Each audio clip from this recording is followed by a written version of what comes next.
Hey, welcome to the Consulting Mindset.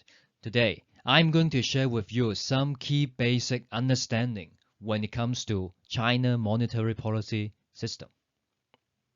I think you will agree with me that the China monetary policy system is quite complicated in the sense that very often we will hear different new invented terms or some confusing terms from the People Bank of China like the SLF, the MLF, the PSL, or the Ripple, and etc. And I think we will need a structure and a clear framework to digest it before we can truly contemplate and to understand what exactly would be the impact of these sets of interest rate. So, when it comes to China monetary system structure and the interest rate involved, there are three sets of interest rate we have to clearly categorize and distinguish before we can go further deep into it.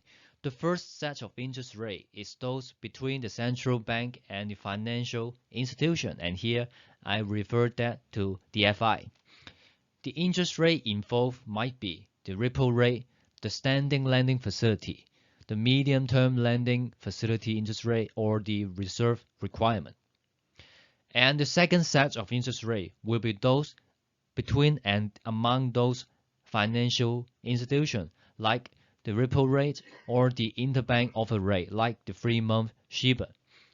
And the third set of interest rate involved will be those between the financial institution and between the real economic entity, like if it were a consumer, it will be deposit rate, the mortgage lending rate, or if it was enterprise, it will be the lending rate, or if it was the government, it will be the bond yield.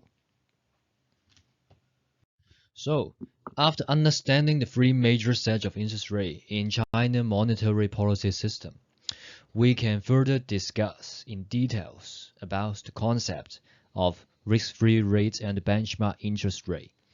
First, let's talk about the risk-free rate.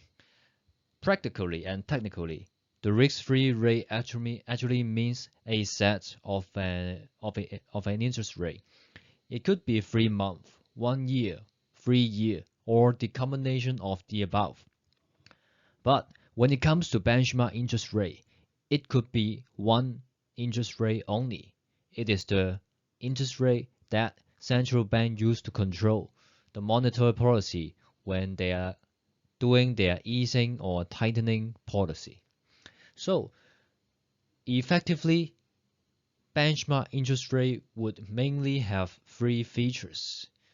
The first feature is that central bank can determine the interest rate, which means that the central bank will have direct influence over this particular interest rate.